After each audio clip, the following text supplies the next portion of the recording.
Nah, untuk materi pertama kita akan bahas tentang emboli air ketuban.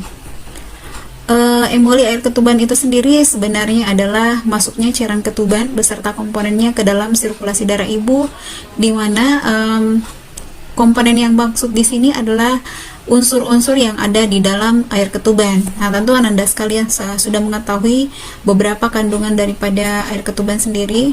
Kadang ada lanugo, vernix caseosa, dan jaringan-jaringan lain yang cukup kental. Nah, emboli cairan amnion ini merupakan masuk ke dalam kegawat daratan obstetri yang tidak mungkin diprediksi karena atau mungkin tidak memberikan peringatan jika ada minimal atau biasanya memiliki hasil dan biasanya pada kasus dengan cairan emboli cairan amnion atau air ketuban itu biasanya hasilnya sangat tragis atau biasanya lebih sering terjadi kematian. Nah, komplikasi yang jarang terjadi pada persalinan itu memang rata-rata tidak dapat diduga, kemudian tidak bisa dihindari, sangat berbahaya dan sangat sulit untuk diobati dengan baik karena tidak memberikan tanda dan gejala awal. Sehingga hal ini dikemukakan pertama kali oleh Meyer pada tahun 1927, di mana kejadian satu antara 80.000 persalinan sampai dengan 800 persalinan. Nah, untuk diagnosis penegakan diagnosis terkait dengan emboli cairan ketuban, yang pertama, diagnosis cairan amnion hanya dapat dibuat saat dilakukan pemeriksaan postmortem jika sel-sel janin atau debris ditemukan dalam analisis histopatologi paru-paru ibu. Jadi dalam hal ini harus dilakukan pemeriksaan histopatologi. Kemudian diagnosis pada ibu yang bertahan hidup, misalnya setelah pewarnaan standing darah khusus pada pembuluh darah pulmonal ibu atau setelah menemukan skoma janin di dalam sputum. Tes tersebut dilakukan jika kondisi fisik ibu terganggu. Kemudian diagnosa emboli cairan amnion itu melalui analisis serum. Kemudian penelitian dilakukan dengan memeriksa adanya peningkatan kadar antigen sialite. Kemudian mekanisme. Nah, tes ini merupakan tes yang untuk mendeteksi emboli cairan amnion, dan menurut Clark itu awitan tres gejala. Jadi tanda dan gejala dari ibu yang mengalami emboli cairan ketuban itu terdapat tres gejala, yaitu yang pertama, biasanya ibu akan mengalami hipotensi, kemudian hipoksia, dan koagulopati. Hipotensi terjadi akibat emboli tadi. Jadi cairan ketuban itu langsung menyumbat peredaran darah sehingga menyebabkan terjadinya tekanan darah yang menurun, kemudian gangguan pernapasan, kemudian terjadi koagulopati atau gangguan pembekuan darah. Nah, Clark menjelaskan bahwa tres gejala tersebut yang mana terdiri dari hipotensi, hipoksia, dan koagulopati itu emboli cairan amnion harus selalu dicurigai pada ibu yang sehat tanpa gejala, di mana tiba-tiba mengalami gagal jantung atau gagal nafas saat persalinan atau saat seksio atau segera setelahnya. Jadi ketika ada ibu yang tiba-tiba mengalami gagal jantung beberapa saat setelah melahirkan atau baik persalinan normal maupun seksio, maka kita sudah bisa mencurigai ada kemungkinan besar tersebut mengalami emboli cairan amnion. Nah, emboli cairan amnion juga dapat terjadi setelah terminasi kehamilan. Jadi begitupun dengan pada kasus terminasi kehamilan berupa induksi dan lain-lain. Nah, tanda dan gejala menurut analisis American Registry menunjukkan bahwa gejala ibu yang didiagnosis emboli cairan amnion yang diurutkan sesuai dan paling sering terjadi. Jadi kita lihat dari bagang ini menurut hasil penelitian yang dilakukan oleh American Registry bahwa berdasarkan urutan gejala yang paling sering terjadi pada kasus dengan emboli cairan amnion itu, yang pertama adalah hipotensi, di mana memang pada kasus emboli air ketuban itu dia dengan kondisi konsistensi daripada cairan ketuban tadi yang kental, kemudian berisi beberapa komponen diantaranya vernis gaseosa, itu bisa menyumbat pembuluh darah sehingga menyebabkan hipotensi. Oleh karena adanya penyumbatan, itu bisa menyebabkan gawat janin karena aliran darah ke janin juga terhambat atau tersumbat. Kemudian bisa menyebabkan edema paru, utamanya pada emboli pada paru-paru. Kemudian tentu saja ketika penyumbatan terjadi dapat menyebabkan henti jantung, kemudian sianosis, kemudian gangguan pembekuan darah atau koagulopati, kemudian gagal nafas, lalu konvulsi. Jadi karena gagal nafas menyebabkan terjadinya kejang, kemudian menyebabkan atonia uteri dan bronkospasme. Nah, itu adalah kumpulan gejala, beberapa gejala di luar tadi yang telah saya jelaskan tadi, bahwa yang paling dominan tampak gejala pada ibu dengan emboli air ketuban itu ada 3 gejala yang tadi sudah Ibu jelaskan sebelumnya.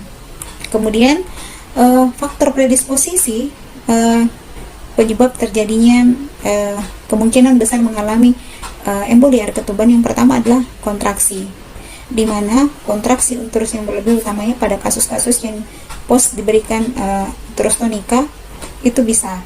Kemudian persalinan dengan operasi, di mana kita ketahui adanya pembedahan pembuluh darah terbuka dan ada kemungkinan cairan ketuban masuk ke dalam aliran darah dan menyebabkan emboli. Kemudian kehamilan ganda, multiparitas atau kehamilan yang sudah sering, melahirkan sering, kemudian induksi tadi sudah dijelaskan, kemudian persalinan precipitatus atau persalinan yang sangat cepat, kemudian pada UFD atau misabsorption waktu kejadiannya bisa juga menyebabkan, kemudian persalinan dengan seksio, dan pada kasus persalinan spontan dengan ruptur uteri. Dan semua kasus-kasus yang ada dalam sini itu berisiko terjadi emboli air ketuban. Nah, ketika terjadi emboli air ketuban, penanganan pertama yang harus dilakukan adalah perlu kita ketahui dulu sebelumnya bahwa untuk penanganan kita harus pahami bahwa tujuan penanganan tindakan pada kasus emboli air ketuban yaitu yang pertama dukungan sirkulasi. Tadi saya sudah jelaskan bahwa di antara begitu banyak gejala yang tampak pada kasus dengan emboli, rata-rata itu terjadinya gangguan pada airway atau dan circulation karena terjadinya penyumbatan. Jadi yang harus kita tujuan penanganan pertama adalah bagaimana kita mendukung sirkulasinya, bagaimana kita mendukung pernafasannya, dan bagaimana kita mengoreksi antikoagulopatinya atau gangguan pembekuan darahnya. Nah, tindakan segera yang harus dilakukan adalah perawatan yang akan sama baik di rumah maupun di rumah sakit. Jadi ini ada yang salah ketik ya. Perawatan ibu, dalam hal ini perawatan ibu akan sama baik di rumah maupun di rumah sakit, meliputi 1. Panggil bantuan ke gawat daruratan, kemudian akses dan cairan intravena, dalam hal ini ibu harus segera dilakukan pemasangan infus, kemudian ventilasi mulut ke mulut karena tadi bisa terjadi henti nafas, kemudian ventilasi manual dengan ambubek atau intubasi tergantung pada tempat dan kesediaan alat atau personelnya. Kemudian tentu saja karena salah satu tanda daripada itu adalah henti jantung, kita perlu melakukan massase jantung jika perlu, tapi itu harus kita lihat berdasarkan kondisi kasus yang terjadi. Nah, tadi sebelumnya sudah saya jelaskan bahwa pada kasus ini gambaran klinis pada emboli cairan air ketuban terdapat 3 gejala di sini, di mana biasanya yang pertama ketuban pecah yang diikuti dengan sesak nafas, kemudian syok yang dapat diikuti dengan perdarahan. Jadi kadang-kadang gejala ini biasanya ketuban pecah. Jadi dengan adanya ketuban pecah ini berarti cairan ketuban itu cairan ketuban yang masuk ke dalam aliran darah, kemudian tiba-tiba biasanya diikuti dengan sesak nafas serta shock yang disertai dengan perdarahan karena tadi ya terjadi gangguan sirkulasi sehingga menyebabkan atonia dan seterusnya. Kemudian patofisiologinya, emboli air ketuban menyebabkan komplikasi dan gejala klinis yang bersumber dari kardiovaskular kolaps, kemudian gangguan pembekuan darah dan intravaskular koagulopati. Ini tadi juga sudah kita jelaskan di awal bahwa ketika terjadi sumbatan pada pembuluh darah oleh air ketuban tersebut dapat menyebabkan kolapsnya jantung untuk memompa, kemudian gangguan pembekuan darah dan intravaskular koagulopati. Nah, bagaimana mekanisme terjadinya kardiovaskular kolaps? Yang pertama, bahwa air ketuban yang terhisap dengan benda padatnya tadi, tentu kalian masih ingat bahwa kandungan daripada air ketuban terdapat rambut lanugo, lemak atau vernix caseosa dan beberapa kompartemen lainnya.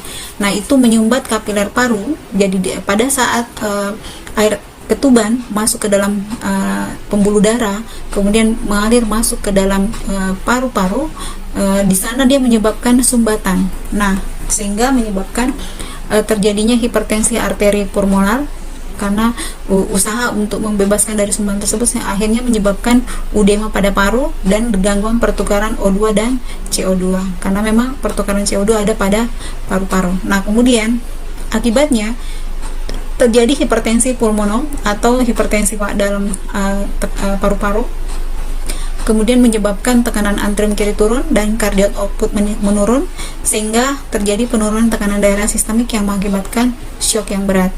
Ini ya mekanisme bagaimana terjadinya kardiovaskular. Kemudian gangguan pertukaran O2 dan CO2 menyebabkan sesak nafas, lalu sianosis, tentu saja gangguan aliran O2 ke jaringan yang mengakibatkan metabolic acidosis, anaerobik metabolisme, atau gangguan pertukaran O2 dan CO2 lalu menyebabkan jaringan juga mengalami metabolisme, acidosis, dan akhirnya menyebabkan gangguan metabolisme. Nah, selanjutnya saat paru-paru mengalami udem dan mengalami gangguan pertukaran O2 dan CO2, hal ini bisa menyebabkan gejala ibu mengalami nyeri dada, atau ibu merasa dadanya berat atau merasa daerah dada itu panas. Kemudian penderita mengalami gelisah karena kekurangan oksigen. Lalu oleh karena kekurangan oksigen, maka tubuh kita akan mengeluarkan histamin yang menyebabkan bronkospasme.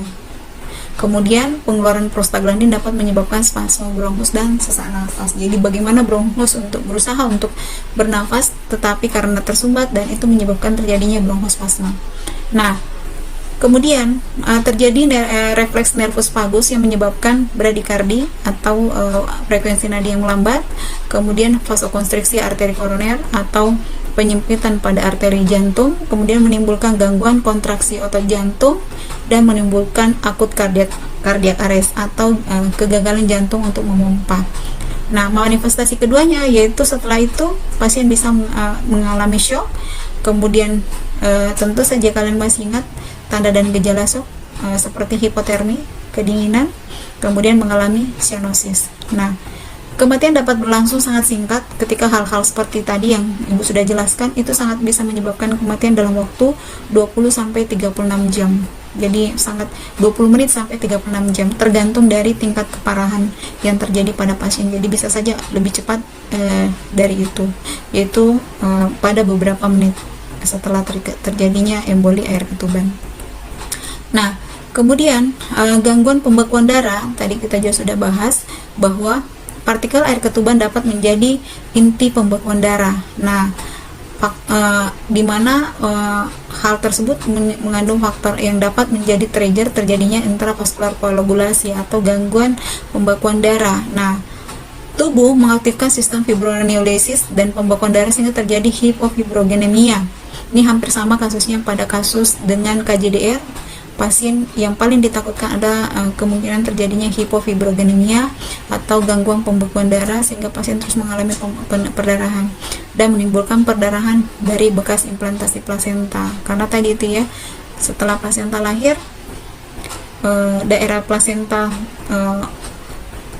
tertanam itu tetap terbuka oleh adanya gangguan pembekuan darah, kemudian kontraksi yang kurang sehingga menyebabkan terjadinya perdarahan hebat. Nah, kemudian kekurangan oksigen dan terjadinya anaerobik metabolisme dalam otot terus menyebabkan otonometri dan menyebabkan perdarahan. Jadi saling terkait satu sama lainnya.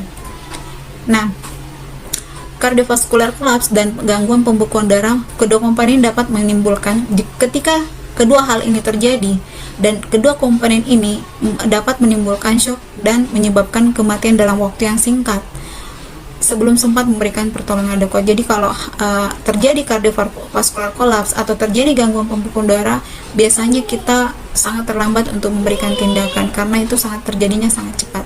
Kita kadang-kadang baru melakukan tindakan, pasien sudah lewat.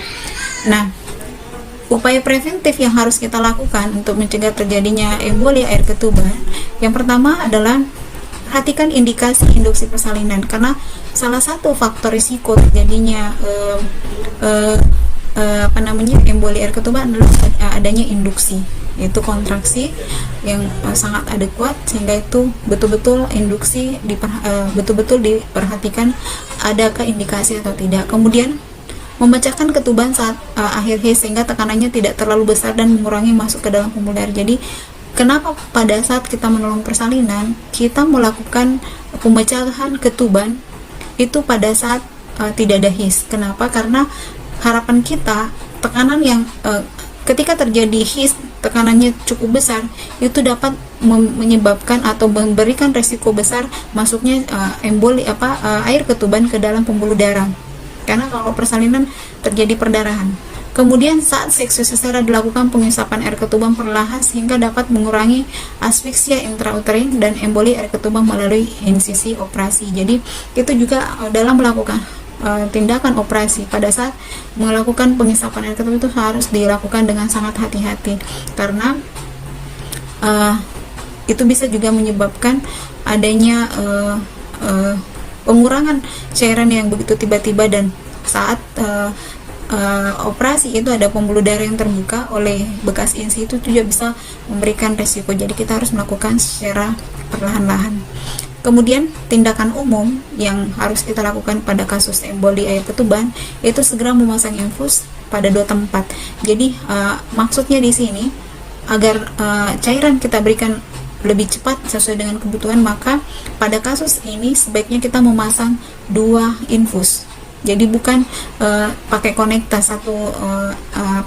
bucket untuk 2 infus dengan memasang konektor, tetapi yang dimaksud di sini adalah memasang infus di tangan kiri dan tangan kanan atau bagian lainnya. Jadi intinya ada 2 infus yang terpasang. Hal ini diharapkan agar cairan bisa segera dapat diberikan untuk mengatasi shocknya. Kemudian berikan oksigen dengan tekanan tinggi sehingga dapat menambah O2 dan jadi tekanan O2 dalam hal ini yang dimaksud adalah sekitar 4-6 liter per menit. Jadi kita berikan tekanan yang cukup tinggi. Kemudian untuk menangani jantung, kita dapat berikan berupa resusitasi jantung berupa masase atau bisa dengan mesin kejut jantung. Kemudian pemberian digitalis dengan berupa pemberian obat, kemudian atropin untuk mengurangi vasokonstriksi pembuluh darah atau atropin ini berfungsi untuk melebarkan pembuluh darah dan paru, kemudian vasopresor, kemudian obat diuretik untuk mengurangi uden.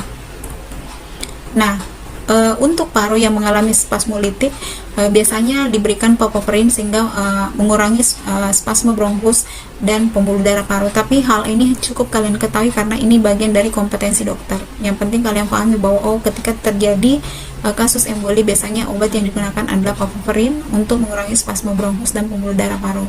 Kemudian untuk mengatasi anafilaksis shocknya biasanya diberikan antihistamin berupa prometasin dan kortison dosis tinggi. Dalam hal ini biasanya prednisone. Nah, untuk mengatasi intravaskular koagulasi atau gangguan pembuluh darahnya sendiri itu biasanya dipertimbangkan untuk memberikan obat heparin. Kemudian keberhasilan pengobatan dan pengalaman untuk mengatasi emboli ketuban tidak banyak yang dapat dilakukan, karena biasanya pada kasus-kasus ketika sudah terjadi gangguan koagulopati biasanya kasus rata-rata pasien langsung meninggal. Nah, jadi dari apa yang saya jelaskan tadi bahwa pada emboli air ketuban itu faktor predisposisinya adalah multiparitas, pemberian oksitosin drips atau induksi, kemudian persalinan dengan SC, kemudian intrauterine death atau misabortion atau adanya kematian janin dalam rahim, dan kasusnya itu sangat jarang. Jadi kisarannya antara 80.000 sampai 800 persalinan, berbandingnya ya 1 banding sekian. Kemudian biasanya kejadiannya mendadak, tidak dapat diduga, kemudian kasus kematian akibat itu sangat tinggi. Kemudian gejala klinis emboli air ketuban sendiri tadi sudah saya jelaskan, ada tiga trias gejala, yaitu ketuban pecah, sesak nafas dalam, kemudian shock disertai dengan perdarahan. Kemudian pengobatannya itu tujuannya untuk mengatasi kardiopulmonal kolaps dan gangguan pembekuan darah, dan biasanya lebih cenderung hasilnya tidak memuaskan dan angka kematian sangat tinggi. Kemudian untuk perawatan berkelanjutan, setelah bantuan datang dari rumah sakit atau ibu tiba di rumah sakit, dilanjutkan dengan pemberian cairan untuk mempertahankan sirkulasi darah. Jadi berikan cairan untuk mempertahankan sirkulasi darah untuk plasma pembekuan darahnya, kemudian diberikan promosi tergantung ketersediaannya kebutuhan ibu. Kemudian pantau pembekuan darah dan koreksi koagulopati, biasanya dilakukan intubasi endotracheal secepatnya karena biasanya pasien dalam keadaan shock. Kemudian pertahankan oksigenasi melalui ventilasi atau VTP ya, biasanya pasien dilakukan VTP. Lalu pantau kondisi jalur tekanan vena sentral, jalur arteri, dan pantau keseimbangan cairan dengan melihat bagaimana kondisi ginjal secara saksama akibat dari perdarahan. Biasanya terjadi gagal ginjal kalau kita tidak perhatikan intake dan outputnya. Kemudian berikan obat sesuai kebutuhan. Untuk obat yang diberikan sesuai kebutuhan biasanya rata-rata diberikan adalah dopamin dengan tujuan untuk meningkatkan curah jantung, hidrokortison untuk mengurangi respon inflamasi, kemudian obat natrium bikarbonat untuk mengoreksi asidosis, kemudian sintosinon jika terjadi atonia kita berikan obat untuk merangsang kontraksi dengan melalui infus. Kemudian dukungan dan perhatian untuk pasangannya, bagaimana memberikan dukungan pada ibu oleh suami atau keluarganya, kemudian kerabat lain yang untuk agar supaya dukungan psikologis ibu sangat membantu untuk mempertahankan semangat ibu untuk bertahan hidup. Nah, komplikasinya pada kasus emboli air ketuban, dari seluruh ibu yang mengalami kolaps karena emboli cairan amnion, 25-50% ibu meninggal dalam jam pertama. Jadi memang karena kasus-kasus seperti itu sangat berat, rata-rata dari semua kasus itu 25-50% langsung meninggal di jam-jam pertama.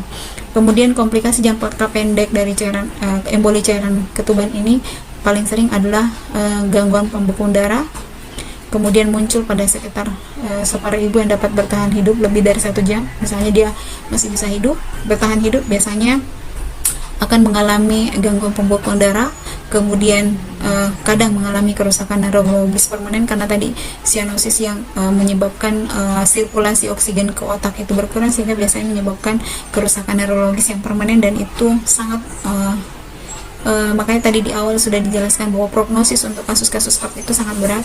Kemudian ibu hamil saat mengalami cairan emboli cairan ketuban itu biasanya kasusnya tidak dapat bertahan hidup, dan jika bayi hidup terjadi kerusakan neurologis pada bayi seperti itu. Dan untuk kesimpulan dari materi ini bahwa kunci pada asuhan kebidanannya pada kasus dengan emboli cairan ketuban itu gunakan keterampilan kebidanan untuk mengargumentasikan persalinan yang lambat. Jadi dukungan, mobilisasi, dan strategi memberikan rasa nyaman untuk menghindari amniotomi dan penggunaan oksitosin. Artinya kurangi intervensi seminimal mungkin, karena dengan dukungan psikologis dan keterampilan bidan dalam menangani persalinan itu tidak perlu dilakukan tindakan-tindakan. Dengan demikian itu akan mengurangi resiko ibu mengalami komplikasi, salah satunya itu emboli cairan ketuban. Jadi kalau dukungannya bagus, kemudian asuhan yang diberikan dari awal sangat sesuai dan tidak terjadi komplikasi dan tidak dibutuhkan tindakan seperti amniotomi atau pemasangan infus, maka itu sangat meminimalkan risiko. Kemudian yang kedua, meskipun prostaglandin dan oksitosin biasa digunakan, dengan bijaksana atau pantas sebelum mendapat terapi obat tersebut untuk menghindari overstimulasi. Jadi sebisa mungkin, jadi sekalipun oksitosin sering digunakan, tetapi kita harus bijak, jangan terlalu sering memberikan obat seperti ini karena akan nanti menyebabkan overstimulasi dan semakin meningkatkan resiko untuk emboli cairan ketuban. Kemudian gunakan perawatan khusus saat memberikan ibu yang lebih tua atau usia lebih tua. multiparah atau ibu yang memiliki komplikasi lain. Jadi pada kasus seperti ini, karena mereka adalah faktor risiko, kita betul-betul harus memperhatikan bagaimana kita memberikan asuhan kepada mereka. Kemudian jika ibu mengalami kolaps di rumah atau di rumah sakit, bantuan kedaruratan yang efektif segera dengan dapat meningkatkan kecepatan tubuh beli total. Jadi tindakan yang cepat yang dilakukan bidan pada saat di lokasi sebelum pasien dirujuk itu sangat menentukan bagaimana tingkat keberhasilan ibu untuk tetap bertahan hidup dengan kasus seperti ini. Jadi saya kira demikian untuk materi kita. Jika misalkan pada kasus ini ada yang ingin kalian tanyakan, kita bisa lanjutkan diskusi atau tanya jawab melalui grup diskusi di sebelah. Terima kasih atas perhatiannya. Mohon maaf atas segala kekurangan. Assalamualaikum warahmatullahi wabarakatuh.